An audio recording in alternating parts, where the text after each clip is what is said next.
Harvard professor Shoshana Zuboff is sometimes called the Karl Marx of our time. Her monumental book, The Age of Surveillance Capitalism, exposed the dubious mechanisms of our digital economy. According to Zuboff, our personal and private experiences have been hijacked by Silicon Valley and used as the raw material for extremely profitable digital products. The term surveillance capitalism is not an arbitrary term. Why surveillance? Because it must be operations that are engineered as undetectable, indecipherable, cloaked in rhetoric that aims to misdirect, obfuscate, and just downright bamboozle all of us, all the time. Connecting them. Don't be evil. Connecting them. Humanity. Don't be evil. Humanity. Humanity. It's about empowerment of the individual. The future is private. What really happens with your Facebook photos? Why are there hidden microphones in Google Nest?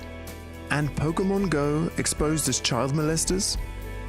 In this episode of Backlight, Shoshana Zuboff reveals how Silicon Valley deceives us so well.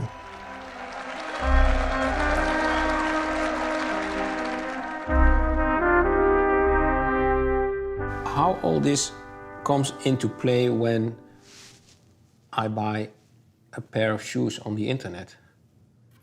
Well, you know, some people will say to me, but Professor Zuboff, I like those targeted ads. They're so useful, or I enjoy personalized services. Sometimes people will say, you know, I have nothing to hide, so I don't care what they take. Each one of these statements is a profound misconception of what's really going on. We think that the only personal information they have about us is what we've given them. And we think we can exert some control over what we give them. And therefore, we think that our calculation, our trade-off here, is something that is somehow under our control, that we understand it. What's really happening is that we provide personal information, but the information that we provide is the least important part of the information that they collect about us. Thanks to their navigation and search engine, Google knows where we are all the time and what we think. Facebook knows our hobbies, preferences, and friends, because they retrieve a lot of information from the digital traces we leave behind unwittingly. Spelling errors in your search terms, which color buttons you prefer, how fast you type, how fast you drive. Residual data. Way back at the beginning, back in the year 2000, 2001, 2002, back in those days, these data were considered just extra data. They were considered waste material.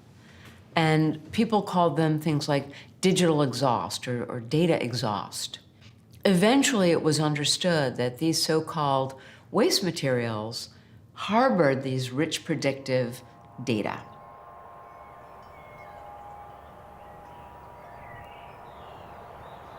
The search information we retain, we do for quality purposes. So for example, the Google spell checker, our Did You Mean feature that appears on Google, has been built using long periods of data around, you know, someone issuing a query and then issuing another corrected query right after that, and us learning those corrections. And it actually takes more than 30 days worth of data to build the world-class spell corrector that we have. The companies like to say, we collect data so that we can improve our service. And that's true. They collect data, and some of it is used to improve the service to you. But even more of it is analyzed to train what they call models, patterns of human behavior. So once I have big training models, I can see how people with these characteristics typically behave over time. And that allows me to fit your data right into that arc and to predict what you're likely to do, not only now, but soon and later. This is what I call behavioral surplus. These data streams filled with these rich predictive data. Why surplus? Because right from the start, these were more data than was required to improve products and services. Once you have the behavioral surplus, the comprehensive behavioral data of hundreds of millions of people, you can start predicting the preferences of specific groups. Think popular shoes for male managers, or the preferred restaurant of a group of people sharing the same zip code. Maybe they do a prediction of where I have dinner tonight, or how can I imagine what they will predict about me?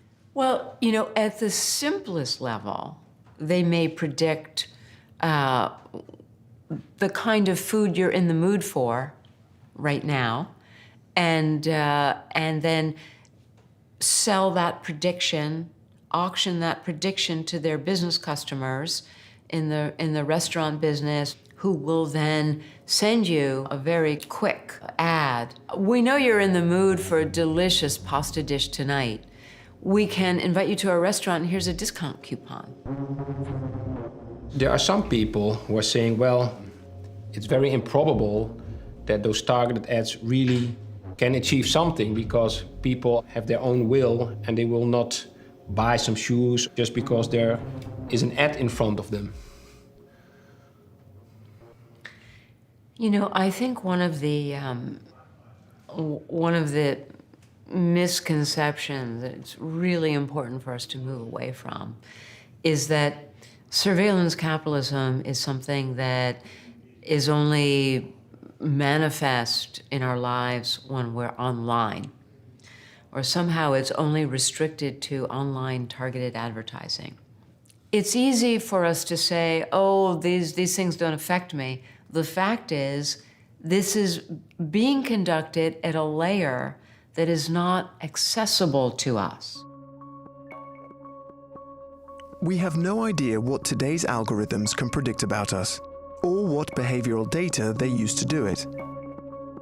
A simple thing like buying a certain kind of shampoo can divulge essential information about us. For example, the New York Times reported a case of a supermarket chain that knew a girl was pregnant even before she did, or was prepared to share the news. The market's algorithms discovered that the girl switched from fragrant shampoos to more neutral-smelling products. Since the olfactory sensors of pregnant women become stronger, the market algorithm assumed this girl must be pregnant. Her father didn't know, until he was repeatedly sent special offers for baby products.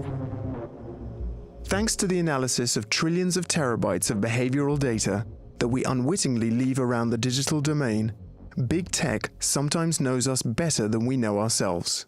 They can predict things like our personality, our emotions, our sexual orientation, our political orientation, a whole range of things that we never, ever intended to disclose. The predictive value that big tech can glean from residual data is huge. The family photos we post on our Facebook pages contain residual data from which vast amounts of valuable knowledge can be distilled. Let's say I put my children's birthday party photo album on the web, on the Facebook pages. What we don't understand is that the most important thing there are not the photos per se. It's the predictive signals that these companies can lift from the photos.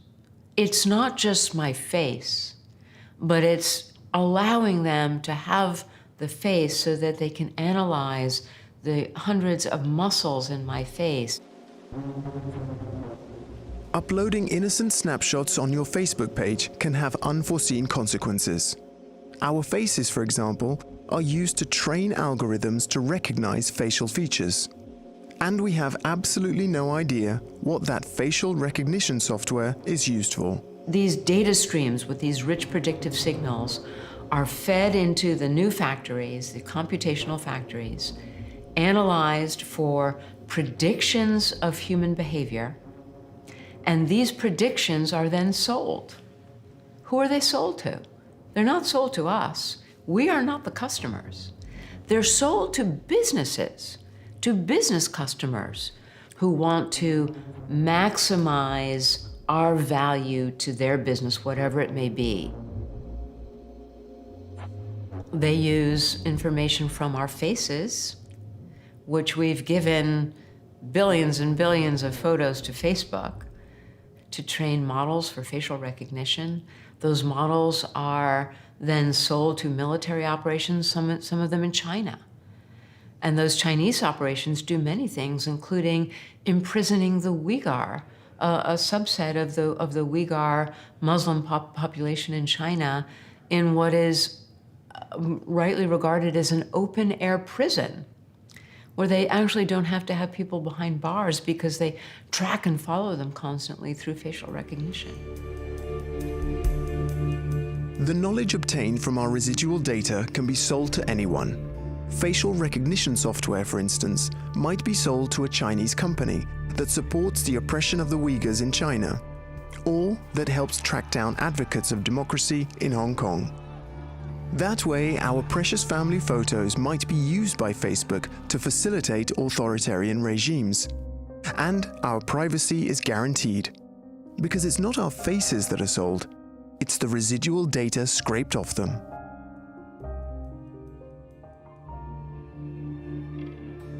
It's very difficult to have a concept of this for a very good reason. It's not because we're stupid. It's because these processes have been disguised. They operate in stealth.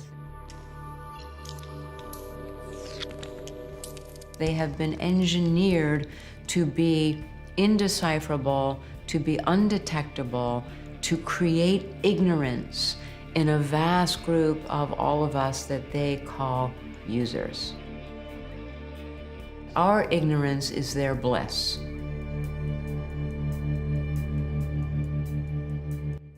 There are some things that have broken through into the public view that we do know about. So let's talk about Facebook's massive scale contagion experiments.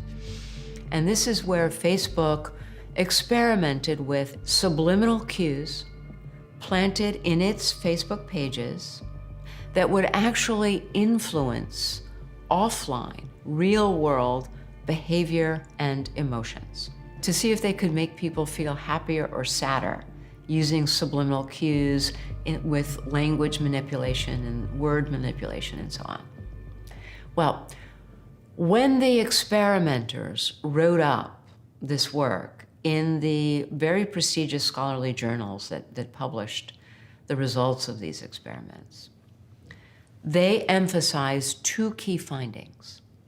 Number one, we now know that we can manipulate subliminal cues in the online context to change real-world behavior or real-world emotion. We know that we can be successful at doing this. Number two, we can exercise this power, these methods, while bypassing user awareness.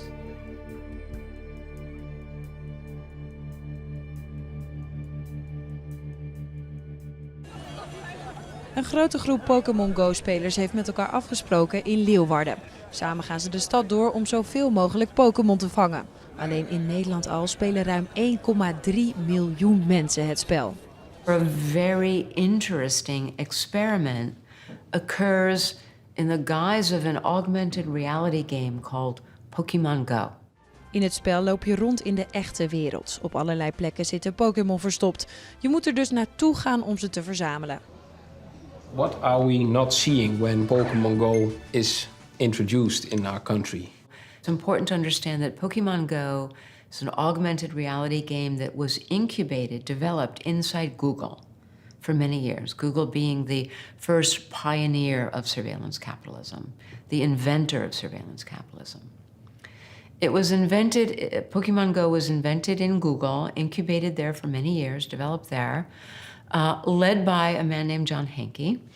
And John Hanke invented an operation called Keyhole, which was invested in by the CIA and later purchased by Google and called Google Earth. Google Earth was a CIA startup initially? Yes, Google Earth was something called Keyhole, and it was a CIA-invested startup. So it's important to understand that Pokemon Go was not some happy little game that just got launched into the world by a toy company or something. When they decided to bring Pokemon Go to the public, they didn't want to bring it as a Google game. They brought it to market as Niantic Labs, which no one had ever heard of. Just a cool startup with this cool game. So now we have this Google augmented reality game, and it turns out that the big game that is on top of the little game that the children are playing is a game that precisely emulates the logic of surveillance capitalism.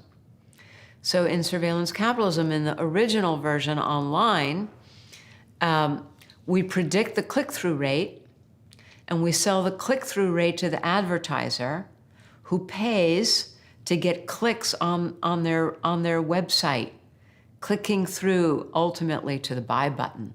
That's what they're hoping for. Now, in the real world, business customers paid Niantic Labs, the Pokemon Go company, paid Niantic Labs not for click-through, but for the real-world equivalent of click-through, which is called footfall. To actually get real bodies with their real feet into real business establishments so that their feet would go fall, fall, fall, fall, tap, tap, tap across the store or across the restaurant or across the bar in order to buy something. So I could order by Niantic Labs a Pokemon in my ice cream parlor, for instance. All of these establishments, they're buying what are called, here's the term, lure modules. Modules like a gym that lure people to you. Not so that they will come and be happy, but so they will come and spend money in your shop or your restaurant. Starbucks, McDonald's, everybody was making money. Everybody was making money. Niantic Labs was making money, and all these businesses were making money. And the people playing the game had no idea. So they used the rewards and punishment of the game to herd you through the city to the places that were paying for your body.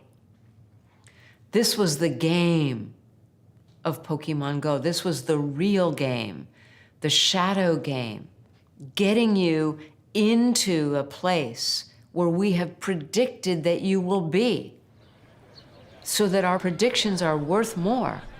If I can guarantee you're actually going to be there, my prediction that you're going to be there is worth a lot more. Economies of action are how I guarantee that. And Pokemon Go was a large-scale experiment, a global-scale experiment in economies of action, using remote control means to automate behavior, to engineer behavior, to fulfill others' commercial ends, while you are having a great time.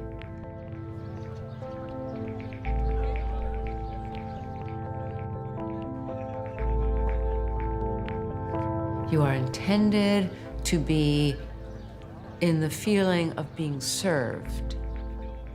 You are intended to be saturated with convenience so that you will not notice and you will not complain. And all of this shadow operation will remain hidden because you will not ask questions, because you're so busy being entertained.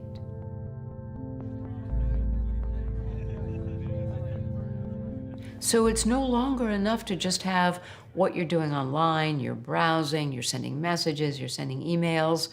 We want to know about your walk in the park. We want to know about what you're doing in your car. We want to know about your home and what you're doing in your home. What if home security was different? What if it looked different?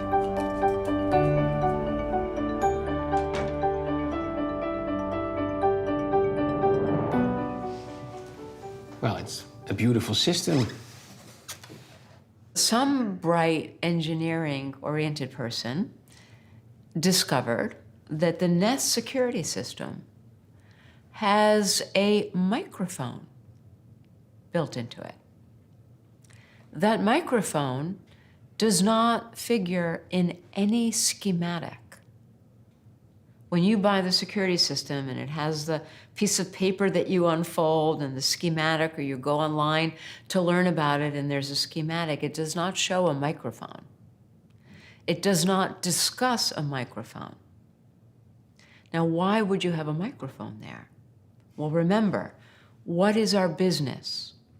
Our business depends upon extraction of behavioral surplus, scale, scope, and action. So, what better device to extract behavioral surplus, especially new forms, voices, conversations, what you're watching on television, what music you're listening to, who's coming in and out of your house, whether or not you're shouting at each other over the breakfast table. All of this has tremendous predictive value. Voices are what everybody's after, just like they're after faces. So now this becomes public. There's a, hey, Google, what's up with this microphone in your security system? What does Google say? Oops, so sorry. Oh, we didn't even know there was a microphone there. Oh, sorry. Why? Somebody put that microphone there, but we never intended to use it. This is their business. To obfuscate, to misdirect, to engineer our ignorance with mechanisms and methods that are undetectable and indecipherable. And if they confront you, deny it. Deny it for as long as possible until they habituate. If there's some element that fails to get habituated, then create an adaptation. All right, we'll make sure all those microphones are somehow shut off so that they can't be used. And then wait a minute, and when no one is looking, redirect it. So there will be a microphone in something else. There will be a microphone in the, in the home device or in the music player or whatever it might be. It will be back. What are you doing? What do you have in here? What if the measure of it working All right, guys, here we go. Daddy! Was that you never had to think about it? There's two legal scholars, and they're at the University of London, and they analyze the privacy policy, how we give our consent to these devices, right? So they analyze these documents for one Nest thermostat. What happens is the thermostat collects data, it sends those data to third parties, and those third parties send data to third parties ad infinitum, an infinite regress, where your data is going goodness knows where. And no company takes responsibility for what the third parties that it's sending your data to may do with your data. Nest will say, if you don't want us to take your data and you don't want us to send it on to third parties, that's okay, but be aware that without your data, we will stop supporting the functionality of your thermostat. We will stop upgrading the software. Be aware that the smoke detector may no longer work. Be aware that the pipes in your home may freeze. So now the functionality of the device is held hostage to your agreeing to the privacy contract. And they say, by the way, even if you agree and we maintain the functionality, we're sending it to these other third parties, and they're going to use it the way they choose, and we take no responsibility for what they do with it. All right.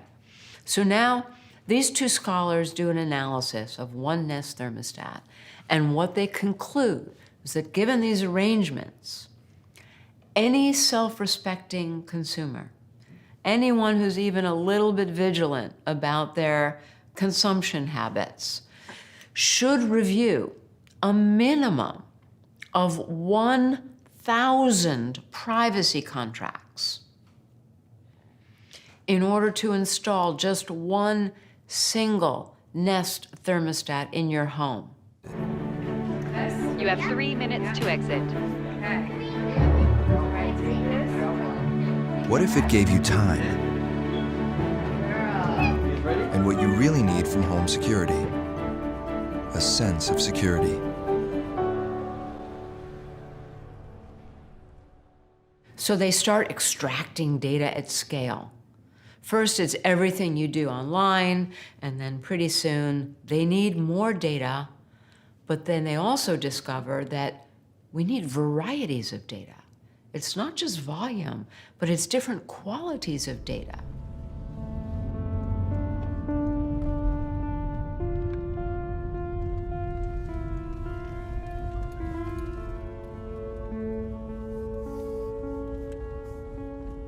De problematiek in het hele mobiliteit wordt in ieder geval precies hetzelfde als de problematiek wat wij nu al op het internet meemaken, met je smartphone meemaken. Dat je eigenlijk zonder het te weten betaalt met je privacy. Want die auto weet precies wat je doet, waar je naartoe gaat. Er zitten 15 camera's op een beetje moderne auto dadelijk. En ja, als jij toegang hebt tot 1% van alle auto's, dan weet jij alles wat er op de wereld gebeurt. Ja, als die data dadelijk meer waard gaat worden dan het kost om met een auto te rijden, wie weet krijg je dadelijk een gratis auto aangeboden. En je betaalt met je privacy. Net als met al die gratis diensten die je van Google krijgt, gaat het daar misschien ook met het autorijden worden. Well, surveillance capitalism broke through in Silicon Valley 2002, 3, and 4. It changed the bar for investment.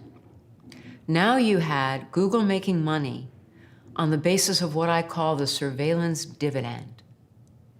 Now, what venture capitalist wants to invest in a firm that's, just making an app when it can invest in a firm that's making an app plus the surveillance dividend?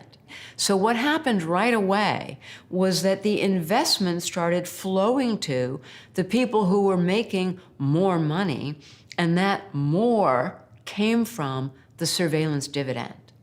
And now that is the structure that is flowing across the whole economy. Why bother to put all that effort into the engineers and the factories and the science to make a car that runs without carbon, when all we need to do is sell the data from the darn vehicles, and we've got the surveillance dividend, and all those investors are going to come to us and give us the kind of market capitalization that the leading surveillance capitalists have. That's our new lease in life. That's our path forward in the 20th century.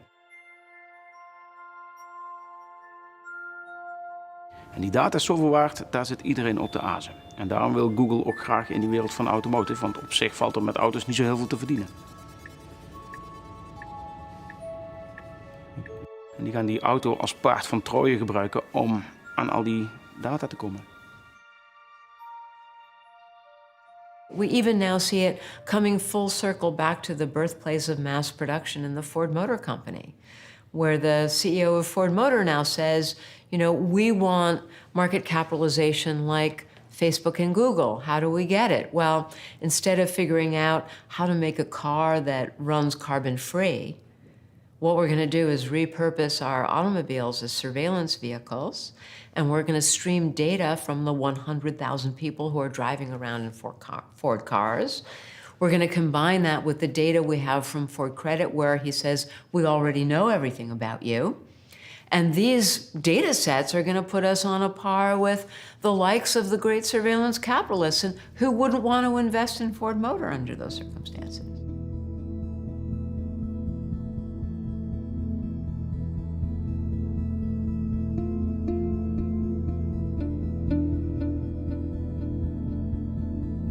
The primary economy, what we perceive as primary economy, build a nice car, grow some nice food, build a house, means zilch in this surveillance economy. So this began with Android. Once Google acquired the ability to make the Android phone, there were a lot of people in Google who said, oh, this is fantastic. Now we have a phone like Apple, and we can sell a phone and we can make a great margin on that phone. And that margin is going to fund our profits, and this is going to make us really rich. But the wiser heads in Google prevailed. The people who already understood surveillance capitalism prevailed. And they said just the opposite. We want the phone and everything associated with the phone to be as cheap as possible. In fact, if we can get the price to zero, that's even better. We want everybody to have a phone, because the more they have the phone and the more they spend time on the phone, the more data we get from them. The more behavioral surplus streams into our supply chains. So if we can give it away, we're going to give it away. Google's free mobile operating system, Android, means Google holds the key to almost 90% of the world's smartphones. In order to obtain as much data as possible from all these cell phones, Google experimented with network balloons in those parts of the world where mobile internet is not available. Facebook, not to be outdone, flew network drones over growing markets and offered free internet in combination with the Facebook app. And connecting them represents one of the greatest opportunities available to humanity today. Hi, Mark. Why are you showing so much interest in India? Answer honestly. Our mission is to give everyone in the world the power to share what's important to them and to connect every person in the world. Aware of the potential dangers of American data robbery, India politely declined the offer and made do without Zuckerberg's generosity. In other parts of the world, Facebook's true intentions are becoming clearer every day. But we need whistleblowers for that. Facebook is happy to take our data, but not prepared to share information on how the company works. So this is a document written by Facebook executives in Australia, and what they told their business customers there was that we have so much data about 6.6 million Australian young adults and teenagers. As a result of that, we can predict mood shifts. We can predict when they feel stressed, fatigued, anxious, inferior, frightened. All of these kinds of very personal feelings. And we can alert you the exact moment when they are most likely to need a confidence boost. Let's say there's a young person who's contemplating a date over the weekend, and it's now Thursday night, and their anxiety is peaking, and they need a confidence boost. If you send them an ad for a sexy black leather jacket, send it right now, offer free delivery, tell them you'll have it at their door by the time they wake up in the morning, give them a discount coupon, right? You're gonna sell that black leather jacket. Do it now, and we can tell you the exact moment when they are at peak vulnerability. That is real. That's happening. And if you don't believe me, all you have to do is just pivot a few degrees to something that happened in 2018. And what is that? That came from yet another whistleblower. His name was Chris Wiley. And he told us about Cambridge Analytica. Chris Wiley, a former employee of the British company Cambridge Analytica, sounded the alarm about the methods used by this political marketing business. Cambridge Analytica used the Facebook data of more than 80 million Americans to analyze the best ways of manipulating American voters. One of the things that Chris Wiley said when he broke this story with The Guardian back in 2018 is he said, we knew so much about so many individuals that we could understand their inner demons. And we could figure out how to target those demons, how to target their fear, how to target their anger, how to target their paranoia. And with those targets, we could trigger those emotions. And by triggering those emotions, we could then manipulate them into clicking on a website, joining a group, telling them what kind of things to read, telling them what kind of people to hang out with, even telling them who to vote for. Now, that is absolutely no different than what Facebook aimed to do with these young people, innocent young people in Australia and New Zealand, to target their inner demons. The same mechanisms, the same methods, only pivoted just a few degrees from commercial outcomes to political outcomes. Cambridge Analytica was nothing but a parasite on a huge host, and that host is surveillance capitalism.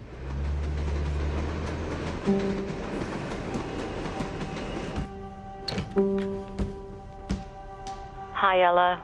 Hope you're settling in okay. You know how I always say, everything you need is already within you? The truth is, there's only so much you can do by yourself. Welcome to the office. We all need people to get where we're going. Ask yourself who you're going to do it with.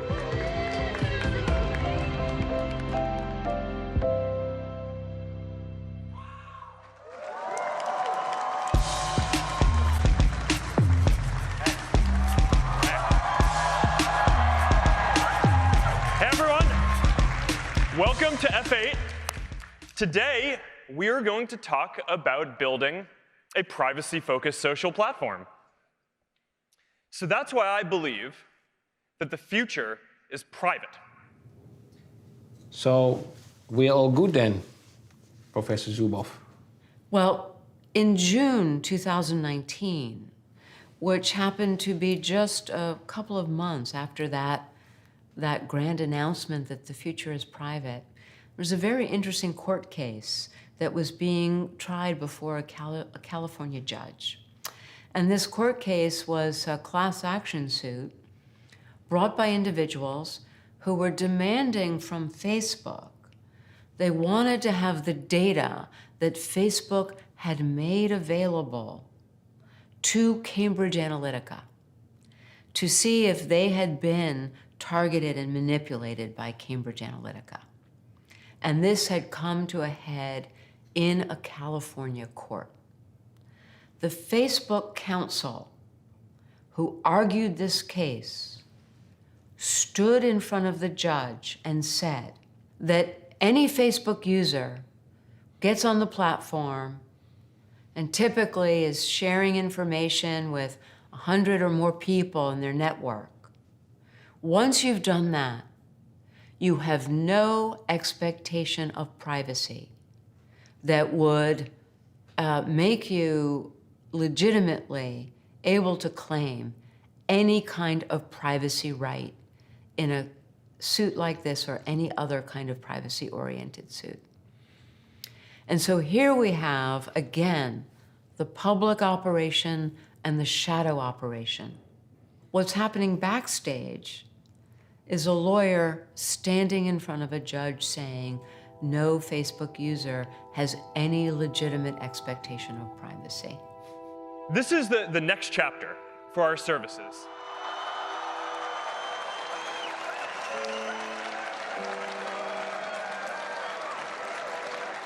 You have some Google products you use, if I may ask. No. How do you survive? Perfectly well. If there is an occasion where I feel the absolute need to use Google, I go through various layers of encryption and location reconfiguration before I go to Google search, just on principle. There is a way to escape the omnipresent eyes of Google and Facebook. You can use a VPN and send all your data traffic through a secure server in another country. But big tech won't lose any sleep over individuals resisting the surveillance capitalists.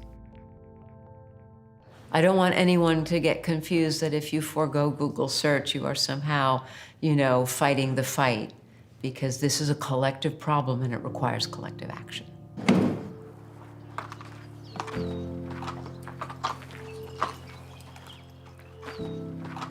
With us Amish, we are dependent on public transportation for any distance.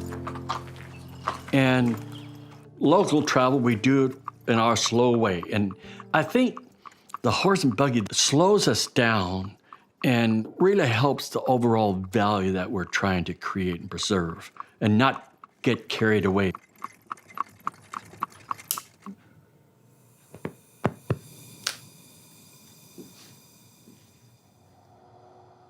A regular computer with your safety walls, where you can't get on porn sites and things like that. Now, when our lockdowns that we have, that is totally locked down. Can you go on the internet with this computer? No, absolutely not. It will not play a movie picture or music or anything like that. It's not a computer that was torn down. It was built from the ground up like this.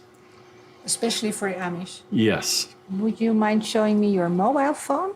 Okay, yes. The only thing you can do with that is call.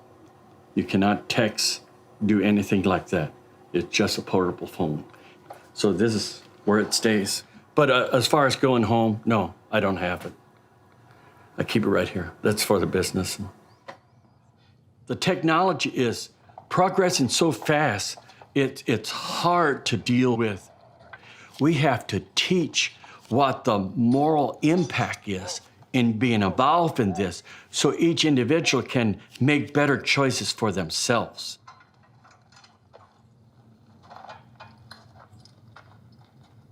We use technology as long as we use it and it doesn't get to the point where it uses us and controls us.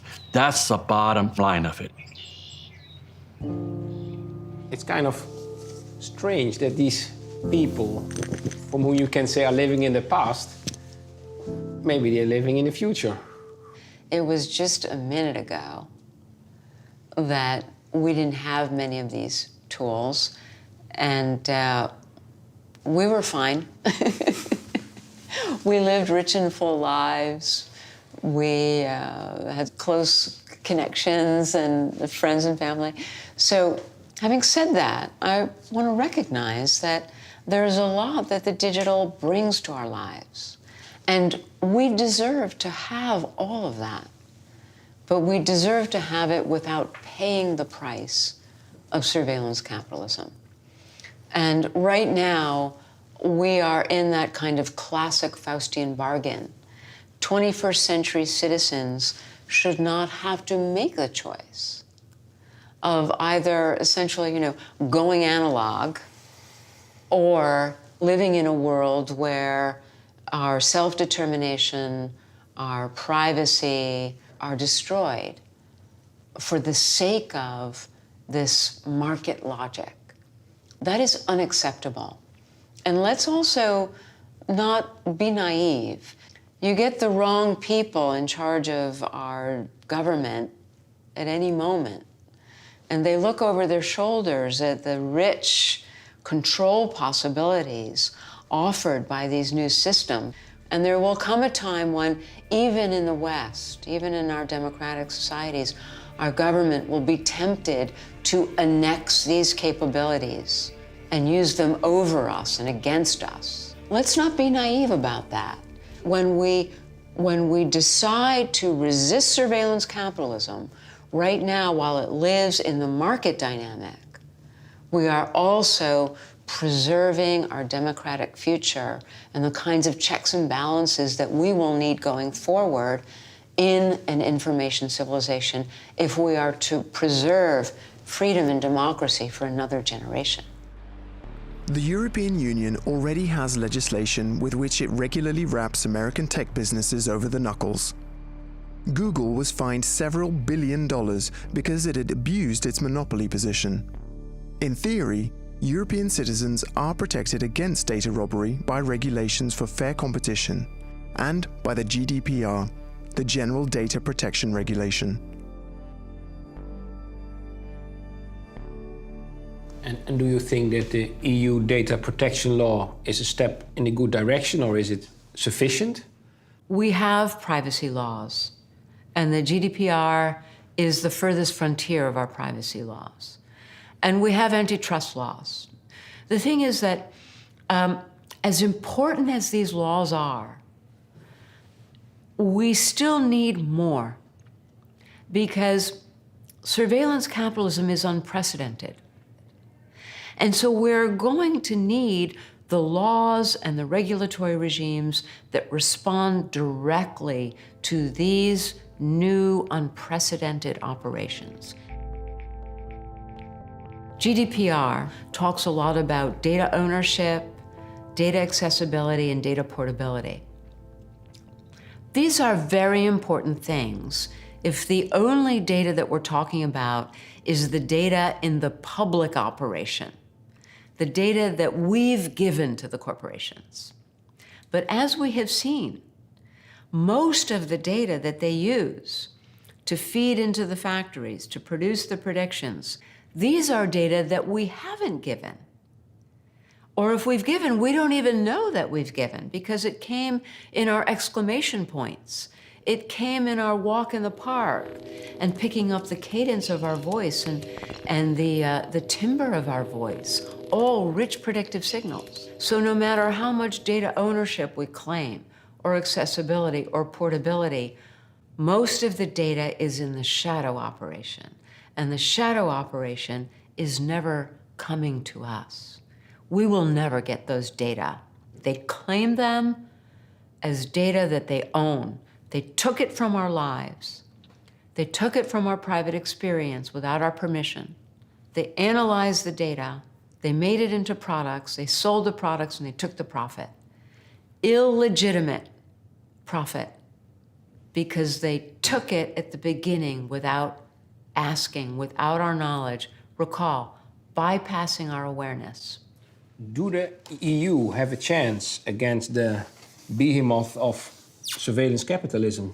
These 20 years have been the honeymoon for surveillance capitalism, because they have been 20 years largely unimpeded by law. Unimpeded by law. Why?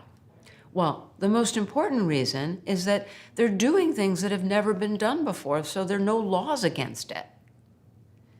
Just like factories employing children, you know, in a mass production factory. There hadn't been anything like that before, and there were no laws against it. And it took our societies a while to sort of wake up. We stood up against the extractive companies and their violence, the companies that came to be known as the Gilded Age, the companies where we turned around and we called their leaders robber barons. That's not what they were called at the time. At the time, they were worshipped as these, you know, wealthy gods and geniuses who knew how to wield the might of machines and capital. If we had been trying to stop it, to curtail it, to outlaw it for every one of these 20 years, and we had utterly failed, then I might, you know, put my chin in my hand and say, gosh, I'm starting to feel like things might be really bad. But that's not the case. We haven't even tried yet to stop it. Look, surveillance capitalism is 20 years old. Democracy is several centuries old. I bet on democracy. Thank you for watching. For more on this subject, take a look at the playlist. You can also watch this recommended video. Don't forget to subscribe to our channel and we'll keep you updated on our documentaries.